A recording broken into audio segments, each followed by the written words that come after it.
ಈ ಸುಮಾರು 25 ವರ್ಷಗಳ ಹಿಂದೆ ನಾನು ಬರೆದಂತಹ ಒಂದು ಕಾದಂಬರಿಯನ್ನು ಆಧರಿಸಿದ ಸಿನಿಮಾ ಇದು. ಈ ಸ್ವಪ್ರಮಂಟಪ ಅನ್ನೋದು ಈ ಕಾದಂಬರಿಯಲ್ಲಿ ಮತ್ತು ಈ ಸಿನಿಮಾದಲ್ಲಿ ಬರುವಂಥ ಒಂದು ಚಾರಿತ್ರಿಕ ಸ್ಥಳ. ಈ ಸಿನಿಮಾದ ಒಟ್ಟು ಆಶಯ ಏನು ಅಂತ ಅಂದರೆ, ನಮ್ಮ ಪಾರಂಪರಿಕ ಸ್ಥಳಗಳನ್ನು ನಾವು ರಕ್ಷಣೆ ಮಾಡಬೇಕು ಅನ್ನೋದು ಈ ಸಿನಿಮಾದ ಬಹಳ ಮುಖ್ಯವಾದಂತಹ ಆಶಯ. ಈ ಸಿನಿಮಾದ ನಾಯಕ ಇತಿಹಾಸವನ್ನು ವ್ಯಾಸಂಗ ಮಾಡಿದಂಥವರು. ಈ ಸಿನಿಮಾದ ನಾಯಕಿ ಸಮಾಜ ವಿಜ್ಞಾನವನ್ನು ಅಧ್ಯಯನ ಮಾಡಿ ಹಳ್ಳಿಗೆ ಒಬ್ಬ ಮೇಡಮ್ಮಾಗಿ ಬರ್ತಕ್ಕಂಥವರು. ಆ ಊರಲ್ಲಿ ಒಂದು ಸ್ವಪ್ರಮಂಟಪ ಅಂತ ಹಳೆಯ ಒಂದು ಸ್ಮಾರಕ ಇರುತ್ತೆ.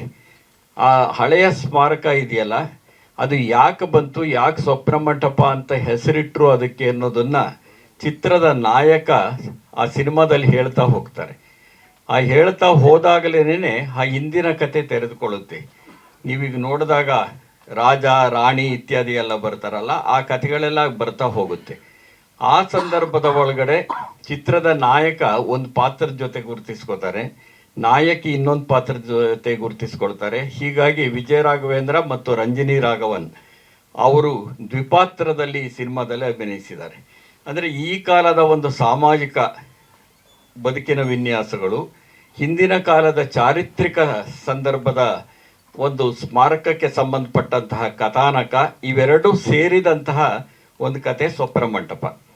ಯಾವುದೇ ಸ್ವಪ್ನಮಂಟಪ ಅಂತ ಒಂದು ಸ್ಮಾರಕ ಇರುತ್ತೆ, ಅದನ್ನು ರಾಜ ವಿಹಾರಕ್ಕಾಗಿ ಮಾಡಿಕೊಂಡಿರ್ತಾನೆ. ಯಾಕೆ ಸ್ವಪ್ನಮಂಟಪ ಅಂತ ಹೆಸರು ಬಂತು? ಆ ರಾಜನ ಎರಡನೇ ಹೆಂಡತಿಗೆ ಅಲ್ಲಿಗೆ ಬಂದಾಗ ಅನೇಕ ಕನಸುಗಳನ್ನು ಕಟ್ಕೊಳ್ಳುವಂಥ ಒಂದು ಮಾನಸಿಕ ಸ್ಥಿತಿ ಬರ್ತಾ ಇರುತ್ತೆ. ಆಕೆಗೆ ಮತ್ತು ರಾಜನ ನಡುವೆ ಅಂಥ ಒಳ್ಳೆ ಸಂಬಂಧ ಇರೋದಿಲ್ಲ. ಯಾಕೆಂದರೆ ವಯಸ್ಸಿನ ಅಂತರ ಇರುತ್ತೆ, ಯುದ್ಧದಲ್ಲಿ ಗೆದ್ದು ಬಂದಿರ್ತಾನೆ ಅದನ್ನು. ಹಾಗಾಗಿ ಈ ಸ್ವಪ್ನಮಂಟಪ ಇದೆಯಲ್ಲ, ಇದನ್ನು ನಾಶ ಮಾಡಿ ಅದನ್ನು ಒಂದು ಕಂಪನಿಗೆ ಕೊಡಬೇಕು ಇಡೀ ಜಾಗವನ್ನು ಅಂತ ಕೆಲವರು ಹುನ್ನಾರ ಮಾಡ್ತಾರೆ. ಆ ಸಂದರ್ಭದ ಒಳಗಡೆ ಚಿತ್ರದ ನಾಯಕ ಮತ್ತು ನಾಯಕಿ ಇಬ್ಬರೂ ಸೇರಿ ಜನಗಳನ್ನು ಜಾಗೃತಿ ಮಾಡಿ ಆ ಸ್ವಪ್ನಮಂಟಪವನ್ನು ಒಂದು ಪಾರಂಪರಿಕ ಸ್ಥಳ ಇದಿರಬೇಕು ಅಂತ ರಕ್ಷಿಸ್ಕೊಳ್ತಾರೆ. ಇದು ಕಥೆಯ ಒಂದು ಸ್ಥೂಲವಾದಂತಹ ಹಂದ್ರ ಇದು. ಈ ಅಂದರೆ ನಮ್ಮಲ್ಲಿ ಇದನ್ನು ನಾನು ಬರೆದಾಗ ಜಾಗತೀಕರಣ ಕಾಲಿಟ್ಟ ಕಾಲ ಅದು. ಆ ಜಾಗತೀಕರಣ ಕಾಲಿಟ್ಟ ಕಾಲದ ಒಳಗಡೆ ಈ ಮುಕ್ತಾರ್ಥಿಕ ಪದ್ಧತಿಯಿಂದ ಏನೆಲ್ಲ ಆಯಿತು ಅಂತ ಹೆಚ್ಚು ವಿವರಿಸಬೇಕಾಗಿಲ್ಲ.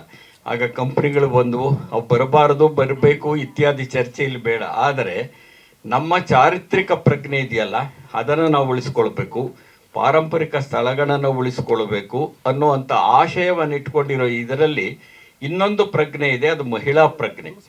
ಅದು ಈ ಚಿತ್ರದ ನಾಯಕಿಯ ಮುಖಾಂತರ ಮತ್ತು ಹಿಂದಿನ ಕಥಾನಕದಲ್ಲಿ ಬರುವಂತಹ ಎರಡನೇ ಹೆಂಡತಿ, ರಾಜನ ಹೆಂಡತಿ ಎರಡನೇ ಹೆಂಡತಿ ಮುಖಾಂತರ ಬರುತ್ತೆ.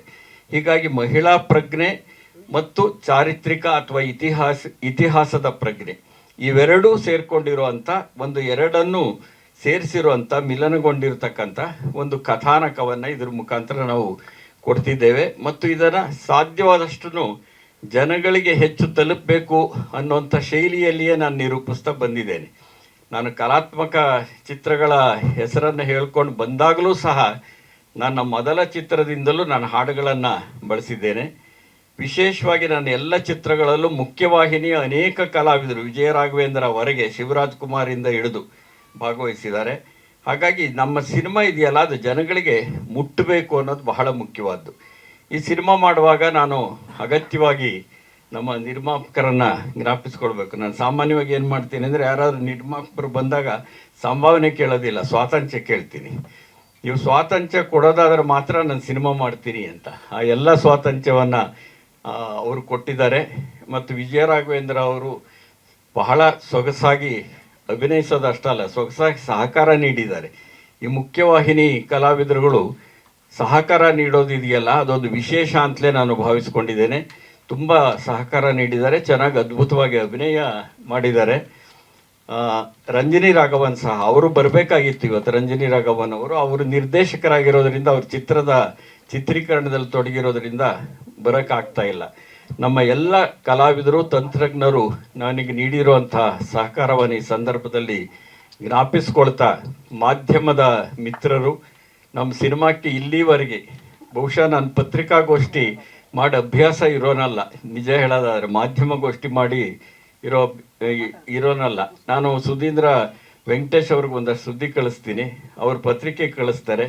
ಪತ್ರಿಕೆಗಳಲ್ಲಿ ದೃಶ್ಯ ಮಾಧ್ಯಮದಲ್ಲಿ ಸಾಕಷ್ಟು ಪ್ರಚಾರವನ್ನು ಕೊಡ್ತಾ ಬಂದಿದ್ದಾರೆ. ನನ್ನನ್ನು ಒಂದು ನಿರ್ದೇಶಕ ಅಂತ ಸ್ಥಿರಗೊಳಿಸುವಂತಹ ಪ್ರೋತ್ಸಾಹವನ್ನು ಕೊಟ್ಟಿರೋ ನಿಮಗೆಲ್ಲ ನನ್ನ ಕೃತಜ್ಞತೆಗಳನ್ನು ಮೊದಲು ಅರ್ಪಿಸ್ತಾ, ಒಂದು ಎರಡು ವಿಷಯ ಸಿನಿಮಾ ದಾಟಿ ಅಥವಾ ಸಿನಿಮಾಗೆ ಸಂಬಂಧಪಟ್ಟಂತೆ ಹೇಳಬೇಕು ಅಂತ ಅನಿಸುತ್ತೆ. ಈ ಸಂದರ್ಭದಲ್ಲಿ ಈ ನಮ್ಮಂಥವರ ಸಿನಿಮಾ ಇದೆಯಲ್ಲ, ಇಂಥವು ಜನಗಳಿಗೆ ತಲುಪಿಸೋದಿದೆಯಲ್ಲ, ಅದು ಕಷ್ಟದ ಕೆಲಸ, ಬಹಳ ಹಿಂದಿನಿಂದ ಕಷ್ಟದ ಕೆಲಸ. ಅದು ಆ ಕಷ್ಟದ ಕೆಲಸ ಯಾಕೆ ಆಗ್ತಾ ಇದೆ? ಈಗ ಮಲ್ಟಿಪ್ಲೆಕ್ಸ್ಗಳಲ್ಲಿ ನಾವು ಇದನ್ನು ಬಿಡುಗಡೆ ಮಾಡ್ತೀವಿ ಅಂದರೆ ಕನ್ನಡ ಚಿತ್ರಗಳಿಗೆ ಸೂಕ್ತ ಸಮಯನೇ ಸಿಗೋದಿಲ್ಲ, ಅಂಥ ಸಂದರ್ಭದಲ್ಲಿದ್ದೇವೆ.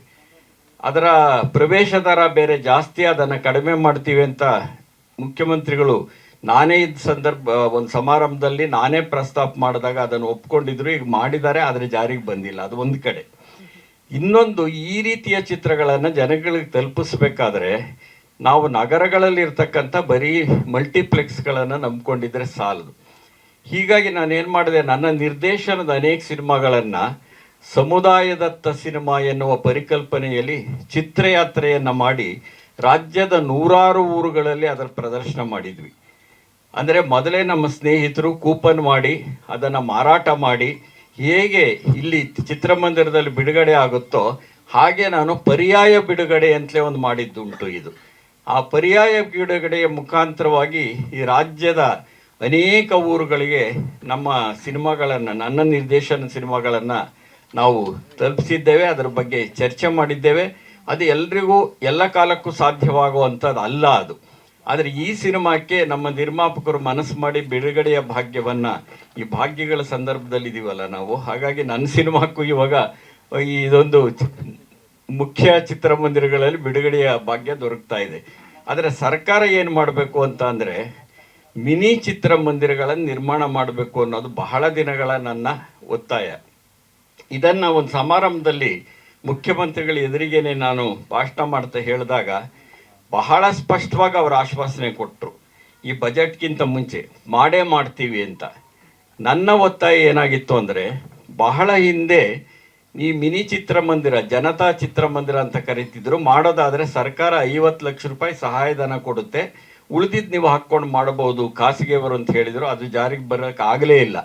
ಆದರೆ ನನ್ನ ಒತ್ತಾಯ, ಸರ್ಕಾರ ಈ ಥರದ ಚಿತ್ರಗಳಿಗೆ ಬಿಡುವಿದ್ದಾಗ ಎಲ್ಲ ರೀತಿಯ ಕನ್ನಡ ಚಿತ್ರಗಳಿಗೆ ಉಪಯೋಗ ಆಗಿ ಪ್ರತಿ ಜಿಲ್ಲಾ ಕೇಂದ್ರದಲ್ಲೂ ಪ್ರಾಯೋಗಿಕವಾಗಿ ಒಂದೊಂದು ಮಿನಿ ಚಿತ್ರಮಂದಿರವನ್ನು ನಿರ್ಮಾಣ ಮಾಡಬೇಕು. ಅದು 100 ರೂಪಾಯಿಗಿಂತ ಹೆಚ್ಚು ಪ್ರವೇಶ ದರ ಇರಬಾರ್ದು, 150ಕ್ಕಿಂತ ಹೆಚ್ಚು ಸೀಟ್ಗಳು ಇರಬಾರ್ದು.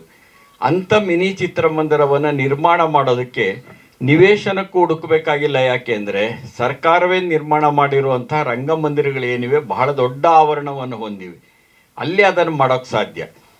ಪ್ರತಿ ಜಿಲ್ಲಾ ಕೇಂದ್ರದಲ್ಲಿ ಒಂದೊಂದು 150 ಸೀಟ್ಗಳಿರುವಂಥ 100ಕ್ಕಿಂತ ಹೆಚ್ಚು ಪ್ರವೇಶ ದರ ನಿಗದಿ ಮಾಡ್ತಿರಕ್ಕಂಥ ಮಿನಿ ಚಿತ್ರಮಂದಿರಗಳನ್ನು ನಿರ್ಮಾಣ ಮಾಡಿದರೆ ಈ ಪ್ರಯೋಗಾತ್ಮಕ ಚಿತ್ರಗಳ ಜೊತೆಗೆ ಮುಖ್ಯವಾಹಿನಿ ಚಿತ್ರಗಳಿಗೂ ಒಂದು ಅವಕಾಶ ಸಿಗ್ತಾ ಹೋಗುತ್ತೆ.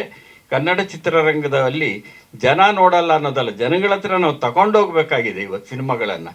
ಈ ಮಾತನ್ನು ನಿಮ್ಮ ಮುಖಾಂತರವಾಗಿ ನಾನು ಮತ್ತೊಮ್ಮೆ ಒತ್ತಾಯ ಮಾಡ್ತೇನೆ. ಯಾಕೆಂದರೆ ಆಶ್ವಾಸನೆ ಕೊಟ್ಟ ಮುಖ್ಯಮಂತ್ರಿಗಳು ಬಜೆಟಲ್ಲಿ ಅದನ್ನು ಸೇರಿಸಲಿಲ್ಲ. ನನಗೆ ಗೊತ್ತಾದ ಮಟ್ಟಿಗೆ ಅವರು ಬಜೆಟ್ಟಿನ ಚರ್ಚೆಯಲ್ಲಿ ಮುಖ್ಯಮಂತ್ರಿಗಳಿಗೆ ಈ ವಿಷಯವನ್ನು ಎತ್ತಿದ್ರು, ಈ ಥರ ಆಶ್ವಾಸನೆ ಕೊಟ್ಟಿದ್ದೀವಿ ಅಂದರು. ಆದರೆ ಯಾರು ಕೊಕ್ಕೆ ಹಾಕಿದ್ರು ಅಂತ ಗೊತ್ತಿಲ್ಲ, ಅದು ಹಾಗೆ ನಿಂತೋಗ್ಬಿಡ್ತು. ಅದು ಮತ್ತೊಮ್ಮೆ ತಮ್ಮ ಮುಖಾಂತರವಾಗಿ ಒತ್ತಾಯ ಮಾಡೋಕ್ಕೆ ಇಷ್ಟಪಡ್ತೀನಿ ಸರ್ಕಾರವನ್ನು, ಪ್ರತಿ ಜಿಲ್ಲಾ ಕೇಂದ್ರದಲ್ಲಿ ಒಂದೊಂದು ಮಿನಿ ಚಿತ್ರಮಂದಿರ ನಿರ್ಮಾಣ ಮಾಡೋದ್ರ ಮುಖಾಂತರವಾಗಿ ಕನ್ನಡ ಚಿತ್ರರಂಗದಲ್ಲಿ ಬರುವಂಥ ಎಲ್ಲ ಮಾದರಿಯ ಚಿತ್ರಗಳಿಗೆ, ವಿಶೇಷವಾಗಿ ಈ ಪ್ರಯೋಗಾತ್ಮಕ ಪರ್ಯಾಯ ಚಿತ್ರಗಳಿಗೆ ಅವಕಾಶ ಮಾಡಿಕೊಡ್ಬೇಕು ಅನ್ನೋದು ಈ ಮಾತನ್ನು ಹೇಳ್ತಾ, ಈ ಸಂದರ್ಭದ ಒಳಗಡೆ ನಮ್ಮ ಚಿತ್ರ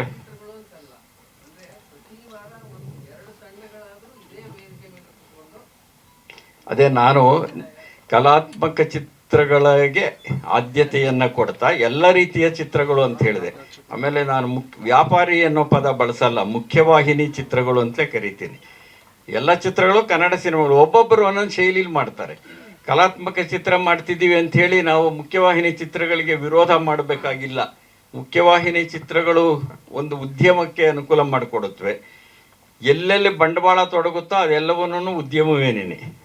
ನಿಮಗೂ ಗೊತ್ತು, ನಾನು 30 ವರ್ಷದಿಂದ ಸಿನಿಮಾ ಅನ್ನೋದೊಂದು ಕಲೋದ್ಯಮ ಅಂತ ಲೇಖನ ಬರೆದಿದ್ದೆ. ಕೇವಲ ಕಲೆಯೂ ಅಲ್ಲ, ಕೇವಲ ಉದ್ಯಮವೂ ಅಲ್ಲ, ಕಲೋದ್ಯಮ. ಬಂಡವಾಳ ತೊಡಗಿದ ಕಡೆ ಇಲ್ಲಿ ಚಿಕ್ಕ ಬಂಡವಾಳ ತೊಡಗಿಸ್ತೀವಿ, ಅಲ್ಲಿ ದೊಡ್ಡ ಬಂಡವಾಳ ತೊಡಗಿಸ್ತಾರೆ. ಅವ್ರಿಗೆ ಅನುಕೂಲ ಮಾಡಿಕೊಡ್ಬೇಕಾದ್ರೆ ಎಲ್ಲ ರೀತಿಯ ಚಿತ್ರಗಳನ್ನು ಹಾಕಬೇಕು ಅವರು ಅನ್ನೋದೇ ನನ್ನ ಅಪೇಕ್ಷೆ. ಅದು ಸೊ ಇಷ್ಟನ್ನು ಹೇಳ್ತಾ ನಮ್ಮ ಚಿತ್ರ ಬಿಡುಗಡೆ ಆಗ್ತಿದೆ. ನಿಮ್ಮೆಲ್ಲರ ಪ್ರೋತ್ಸಾಹವನ್ನು ನಾನು ಬಯಸ್ತೇನೆ. ಈಗ ಮತ್ತೆ ಒಬ್ಬೊಬ್ಬರು ಭಾಳ ಸಂಕ್ಷಿಪ್ತವಾಗಿ ತಮ್ಮ ವಿಚಾರಗಳನ್ನು ಹಂಚ್ಕೊಳ್ಳಿ. ಕೊನೆಯಲ್ಲಿ ವಿಜಯ ರಾಘವೇಂದ್ರ ಅವರ ಸ್ಟಾರ್ ಆದ್ದರಿಂದ ಕೊನೆಯಲ್ಲಿ ಇಟ್ಕೊಳ್ಳೋಣ ಅಂತ. ಇಲ್ಲ, ವಿದ್ಯಾರ್ಥಿಗಳೇ ಇವಾಗ ಸ್ಟಾರ್ಗಳು, ಮೇಷ್ಟ್ರುಗಳಲ್ಲ. ಸೊ ಹಾಗಾಗಿ ಈಗ ನಾನು ಈ ಮೈಕನ್ನು ನಮ್ಮ ನಿರ್ಮಾಪಕರ ಕೈ ಕೊಡ್ತೀನಿ. ತಿಳಿಸ್ಕೊಟ್ಟಿರೋದ್ರಿಂದ ನಾನು ಹೆಚ್ಚು ಮಾತಾಡಲಿಕ್ಕೆ ಅವಶ್ಯಕತೆ ಇಲ್ಲ ಅನ್ಕೋತೀನಿ. ನಮ್ಮ ಸಂಸ್ಥೆಯಿಂದ ಮುಂದೇನೂ ಕೂಡ ಒಳ್ಳೆಯ ಚಿತ್ರಗಳನ್ನ ಮಾಡಬೇಕು ಅಂತ ತೀರ್ಮಾನ ತಗೊಂಡಿದ್ದೀವಿ. ಈ ಸಂದರ್ಭದಲ್ಲಿ ನನ್ನೆಲ್ಲ ಮಾಧ್ಯಮ ಮಿತ್ರರ ಸಹಕಾರವನ್ನು ಕೋರ್ತಾ ಒಂದೆರಡು ಮಾತುಗಳನ್ನ ಆಡಲಿಕ್ಕೆ ಇಷ್ಟು ಅವಕಾಶ ಕೊಟ್ಟರೆ ಎಲ್ರಿಗೂ ವಂದನೆಗಳು. Thank you. ಸ್ವಾದಿಷ್ಟತೆಯ ಸ್ವಾದ, ತಾಜಾತನದ ಆಹ್ಲಾದ, ಉತ್ತಮ ಆರೋಗ್ಯ ಮತ್ತು ಹೆಚ್ಚಿನ ರೋಗ ನಿರೋಧಕ ಶಕ್ತಿಯ ವೃದ್ಧಿಗೆ ಈಗ ನಿಮಗೆ ಸಿಗುತ್ತಿದೆ ಉತ್ತಮ ಗುಣಮಟ್ಟದ ಪೌಷ್ಟಿಕಾಂಶ. Shri Vaidik millet health mix. ಇದು ಸಿರಿಧಾನ್ಯಗಳ ಸಂಪತ್ತು.